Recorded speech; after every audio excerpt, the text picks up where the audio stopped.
अस्सलाम वालेकुम दोस्तों, मेरा नाम है अब्दुरूफ। तुसीं दिक्खने पे कुड़सारंग टीवी चैनल।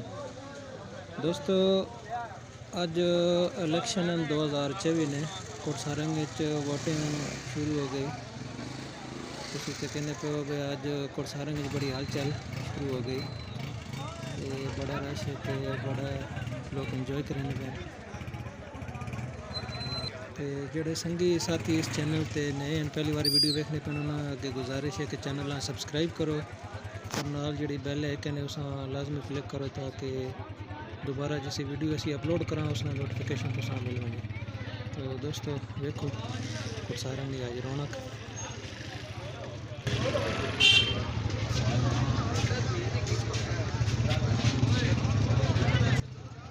अजनी संगियो जी वीडियो खास उन्होंने भरावां वास्ते जेड़े पाकिस्तान तो बाहर हैं।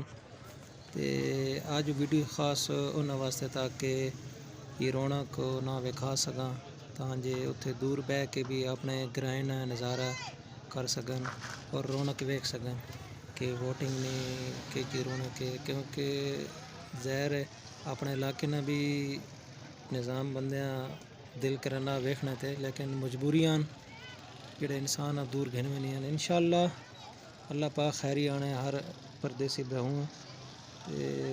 इंशाअल्लाह अगू भी जो कोई रौनक कोई तो इसी वीडियो इस चैनल पे अपलोड कर सा। तो सारे भरा इस चैनल सपोर्ट करो।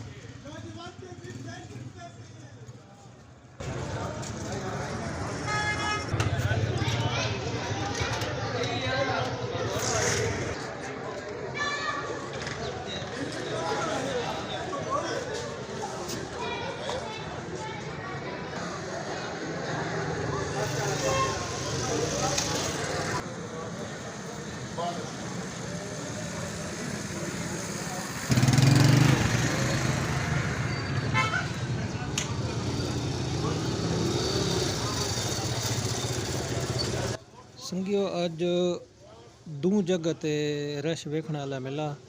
एक तो थले चौक जनती चौक ते एक टैंकी कोल मिला चौक ते बड़ी आवाम है तो बड़ा ही रश है। तो बड़े लोग इंजॉय करने पे हले तो कि वोटिंग शुरू है। इंशाअल्लाह कोशिश करसा ताकि शाम ना जेड़ा रिजल्ट होया सारा संगी साथियों तो कि पुछ सही है। तो क्योंकि बाकी ग्रां च इतना रश नहीं है, इन दो जगह जिथे आवाम ना रश ज़्यादा है। तो वेखो लोग इंजॉय करने पैन।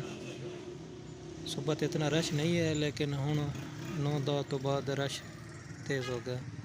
तो अल्लाह पाक करे कि खैर खैरियत ना इलेक्शन हो वजन, कोई शोर शराबा ना होए। तो सारे दुआ करो अल्लाह पाक खैर आने इस मुल्क पाकिस्तान कोई नेक ईमानदार हुक्मरान नसीब करे। तो जोड़े दोस्त इस वीडियो आगे शेयर करें ताकि बाकी दोस्त भी वीडियो देख सकें।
सारे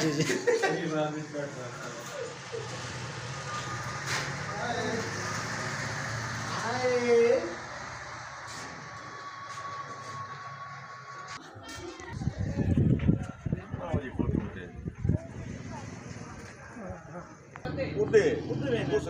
सारे दोस्त दसे आज नी वीडियो केजी लगी लाजमी कमेंट दसे वीडियो लाइक लाजमी करे। अगली वीडियो तक अल्लाह हाफिज़।